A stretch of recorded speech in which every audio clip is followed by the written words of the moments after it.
అందరికీ నమస్కారం. Welcome to Leo. Fibre నెట్కి సంబంధించి ఏదైతే 2014-19 మధ్య కాలంలో టెరాసాఫ్ట్ అనే కంపెనీకి అక్రమంగా టెండర్లు కేటాయించారని చెప్పేసి 2019-24 మధ్య ఉన్నటువంటి జగన్మోహన్ రెడ్డి గారి ప్రభుత్వం చంద్రబాబు నాయుడు గారి మీద అక్రమ కేసులు బనాయించడం జరిగింది. అయితే దీనికి సంబంధించి ప్రస్తుత ఫైబర్ నెట్ చైర్మన్ అయినటువంటి జీవి రెడ్డి గారు మాట్లాడుతూ కేవలం కక్షపూరితంగానే వైకాపా ప్రభుత్వం వ్యవహరించిందని, అందులో ఎటువంటి వాస్తవాలు లేవని చెప్పేసి చెప్పడం జరిగింది.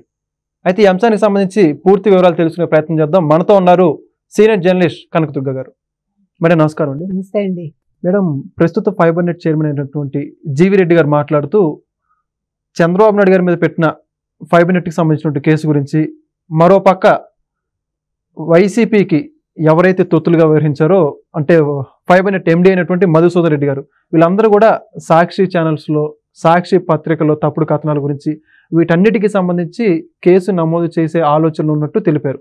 ప్రస్తుతం మొత్తంగా ఈ ఉదంతాన్ని గురించి మీరే ఉంటారు.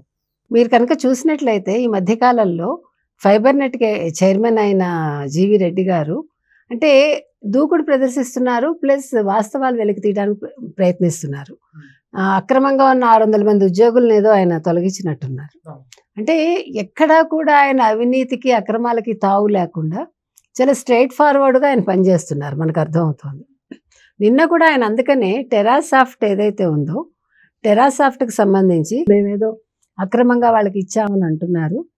దీనికోసమని గతంలో ఎవరైతే ఎండీగా ఉన్నారో మధుసూదన్ రెడ్డి ఫైబర్ నెట్కి, అప్పట్లో చైర్మన్గా ఉన్న గౌతమ్ రెడ్డి అక్రమంగా కేసు పెట్టడమే కాకుండా ఇంకొక పని ఏం చేశారు, ఎప్పుడైతే అది కేసు విచారణకు వచ్చి ఎఫ్ఐఆర్ ఫైల్ అయ్యాక అప్పుడు A1గా చంద్రబాబు పేరు చేర్చారు. అంతకుముందు అసలు ఆయన మీద కేసు లేదు. ఇది అన్యాయమే కదా. సో దీని మీద మేము దృష్టి పెడుతున్నాం అన్నారు ఆయన. ప్లస్ వీళ్ళ మీద కేసులు పెడతాము, మేము అసలు చెయ్యని దానికి చేసామని చెప్తున్నారు. ఎట్ ద సేమ్ టైం పవిత్ర కన్స్ట్రక్షన్స్కి అయితే పవిత్ర కన్స్ట్రక్షన్స్ అని ఏదైతే ఉందో అది మధుసూదన్ రెడ్డికి సంబంధించిన బంధువులదిట, వాళ్ళ కుటుంబానికి సంబంధించిన మధుసూదన్ రెడ్డి. సో ఆయన కాంట్రాక్ట్స్ ఇచ్చాడు 100 కోట్లకి. కాబట్టి దాని మీద కూడా మేము దృష్టి పెడుతున్నాము. సో మేమేమి అంటే మధుసూదన్ రెడ్డిని వదిలిపెట్టాము, ఇద్దరి మీద గౌతమ్ రెడ్డి మీద కూడా కేసులు పెడతామని జీవి రెడ్డి గారు చెప్తున్నారు. ఇంకొకటి ఏంటంటే ఇప్పుడు ఈ మధుసూదన్ రెడ్డి మీద కేసు పెట్టడమే కాకుండా ఇప్పుడు ఈ కథనాలు వరుసగా అసత్య కథనాలు ఏవైతే సాక్షిలో వేస్తున్నారో దీని మీద పత్రిక ఎండిఓ చైర్మన్ ఈవిడున్నారు కదా భారతీరెడ్డి మీద కూడా మేము కేసులు పెడతామని ఆయన క్లియర్గా చెప్తున్నారు. అంటే ఇప్పుడు మీరు మొత్తం చూసుకుంటే కనుకైతే చంద్రబాబు నాయుడు గారి మీద ఏ కేసు పెట్టినా వీళ్ళు మనం చూసుకుంటే ఇప్పుడు 53 రోజులు కేసు పెట్టి అదేంటది స్కిల్ డెవలప్మెంట్లో అక్కడ ఏమి వాళ్ళు నిజాలు వెలికి తీయలేకపోయారు. అంటే అవన్నీ కూడా బనాయించిన కేసులే కదా. వాళ్ళు కనీసం ఒక నోటీస్ కూడా సర్వ్ చేయలేదు కదా చంద్రబాబు నాయుడు గారికి. బలవంతంగా 53 రోజులు కంటిన్యూ చేశారు. అంటే న్యాయ వ్యవస్థను కూడా వాళ్ళు కొనుగోలు చేశారో మనకు తెలియదు. ఎప్పుడైతే లోకేష్ గారు సుప్రీంకోర్టుకి వెళ్ళి అక్కడ ఢిల్లీ వెళ్ళి ముందు న్యాయ నిపుణులతో చర్చించి అక్కడ ఢిల్లీలో సుప్రీంకోర్టులో కేసు వేసి లక్కీగా బెయిల్ వచ్చింది. లేకపోతే అసలు చంద్రబాబు నాయుడు గారి పరిస్థితి ఏంటో మనకు తెలియదు. అదేవిధంగా ఇప్పుడు ఈ ఫైబర్ నెట్కి సంబంధించి కూడా ఇప్పుడు వీళ్ళు చెయ్యని దాని మీద వీళ్ళ కేసు వేసి ఇప్పుడు ఈ కేసు నుంచి వీళ్ళు బయటపడడానికి ఈ అధికారులు గతంలో పనిచేసిన అధికారులను వీళ్ళు మళ్ళీ కంటిన్యూ అంటే వాళ్ళకి ఉద్యోగాలు ఇచ్చారు అంటే వాళ్ళ చేత వీళ్ళు నిజాలు లేకుండా అబద్ధాలు చెప్పిస్తున్నారు అనేది వాళ్ళ సాక్షి కథనం. అంటే వీళ్ళ మీద బ్లేమ్ వేస్తోంది. అదేవిధంగా ఈ వేమూరి హరికృష్ణ ఎవరైతే ఉన్నారో ఆయన మీద ఫస్ట్ ఆయన మీద కేసు పెట్టి తర్వాత చంద్రబాబు నాయుడు గారి మీద దాన్ని A1గా చేర్చారు కదా. సో ఆయన కూడా పాపం ఆయన కూడా చాలా ఇబ్బంది పెట్టారు. కాబట్టి ఆయన కూడా ఇవాళ దీని మీద పోరాడతానంటున్నాడు ఆయన. అదే కాకుండా ఇప్పుడు ఈ ఉద్యోగులు ఎవరైతే ఉన్నారో ఈ ఉద్యోగుల్ని వీళ్ళు వాడుకుంటున్నారు ఎవరు, ఇప్పుడు ప్రభుత్వం. గతంలో ఈ ఫైబర్ నెట్ కేసులో ఎవరైతే ఈ కేసు పెట్టారో వాళ్ళని మళ్ళీ వీళ్ళు తీసుకుని వాళ్ళని వీళ్ళు అప్రూవర్స్గా మార్చుకుంటున్నారు. ఈ అధికారులకు ఏ రకంగా పోస్టింగ్లు అయితే ఇచ్చిందో అదే రకంగా IAS అధికారి ఎవరైతే ఉన్నారో చెరుకూరు శ్రీధర్ ఆయన్ని బెదిరించి వీళ్ళు అనుకూలంగా అన్ని మార్చుకుంటున్నారు. అంటే వీళ్ళు సానుకూలంగా వాళ్ళని కేసు నుంచి బయటపడడానికి వాళ్ళని వాడుకుంటున్నారు అనేది వాళ్ళ సాక్షి అభియోగం అన్నమాట.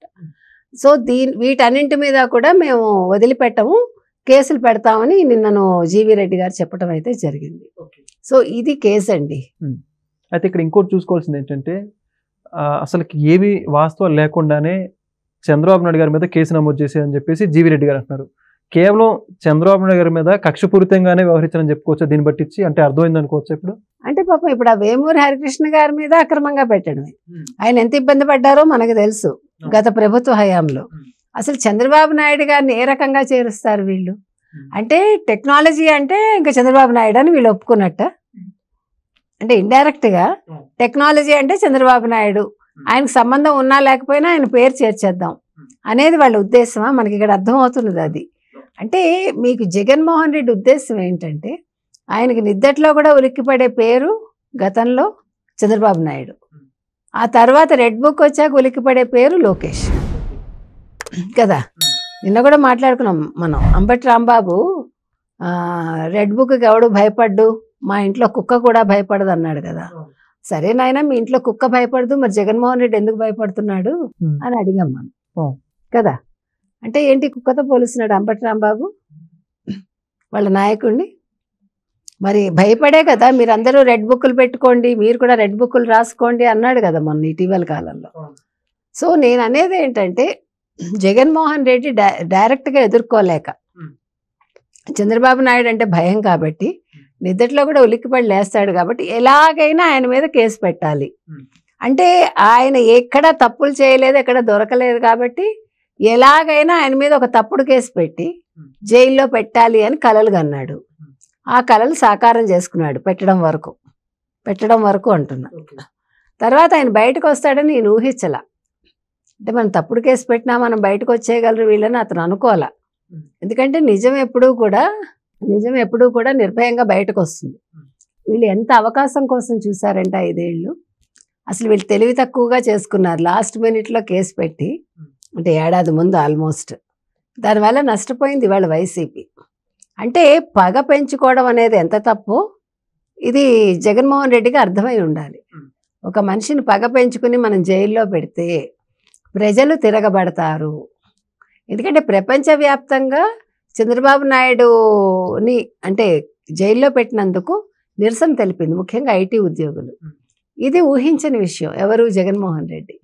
కాబట్టి మీకు గుర్తుంటే కనుకైతే జగన్మోహన్ రెడ్డి అన్నాడా మిగతా వాళ్ళు అన్నారో మనకు గుర్తులేదు. ఒక సందర్భంలో మేము అసలు అంతకు ముందే చేస్తుంటే బాగుండేది, ఇప్పుడు చేసి తప్పు చేశాము, చంద్రబాబు నాయుడిని అరెస్ట్ చేసి, ఆ అరెస్ట్ అనేది ఆయన కలిసి వచ్చింది, ఇప్పుడు పదవిని ఇచ్చింది అని వాళ్ళే ఎవరో అన్నారు వైసీపీ వాళ్ళు అనేది మనం కూడా చెప్తున్నాం, మీకు బుర్రలేదని.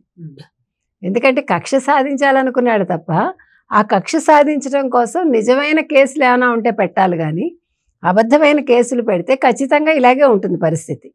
కాబట్టి ఇప్పుడు జగన్మోహన్ రెడ్డి ఎలాగా అసలు ఇప్పుడు లండన్ నుంచి వస్తాడో రాడో మనకు అర్థం కావట్లా. వచ్చాక రోజువారీ విచారణ ఎదుర్కోవాలి. రెండోది ఇప్పుడు ఇంకా కొత్త కేసులు వస్తున్నాయి కదా. ఇప్పుడు అప్రూవర్స్గా వీళ్ళు ఎవరైనా మారితే, ఇప్పుడు విజయసాయిరెడ్డి ఆల్రెడీ రిజైన్ చేశాడు, అప్రూవర్గా మారితే అసలు మొత్తం A to Z చెప్పగలిగేది విజయసాయిరెడ్డి కదా. తర్వాత మనకి ఇతరుడు తులసిబాబు, రఘురామకృష్ణరాజు వదిలిపెట్టాడు. తులసిబాబు అప్రూవర్గా మారితే జగన్మోహన్ రెడ్డి పరిస్థితి ఏంటి, బోరుగడ్డ అనిలు, ఇట్లా చెప్పుకుంటూ వెళ్తే పెద్ద లిస్టే ఉంది. కాబట్టి వీళ్ళందరూ అప్రూవర్స్గా మారితే జగన్మోహన్ రెడ్డికి ఈ కేసులన్నీ ఒక కొలిక్కొచ్చి ఆయనకు శిక్ష పడితే ఇంకా జీవితకాలం ఖైదీగానే ఉంటాడా, అది వాళ్ళు ఆలోచించుకోవాలి. ఏది ఏమైనా ఒక ఫైబర్ నెట్ కావచ్చు, లేదా ఒక టెక్నికల్గా ఇప్పుడు మన స్కిల్ డెవలప్మెంట్ కావచ్చు, ఇట్లా దేనికి సంబంధించైనా వాళ్ళు కేసులు పెట్టే ముందు వైసీపీ వాళ్ళు ఆలోచించుకోలేదు. జగన్మోహన్ రెడ్డి తొందరపడ్డాడు, కానీ జీవీ రెడ్డి తొందరపట్టలేదు. వివరాలు తీసుకుని ఎవరి మీద ఖచ్చితంగా కేసు పెట్టాలో వాళ్ళ మీద పెట్టి న్యాయ పోరాటం చేస్తాడు ఆయన. ఓకే, చూద్దాం మేడం. మరి దీని మీద ఫైబర్ నెట్ కావచ్చు, ఆంధ్రప్రదేశ్ ప్రభుత్వం రానున్న రోజుల్లో ఎటువంటి చర్యలు తీసుకుంటుందో. Thank you. Thank you. Please subscribe to Leo News for more videos.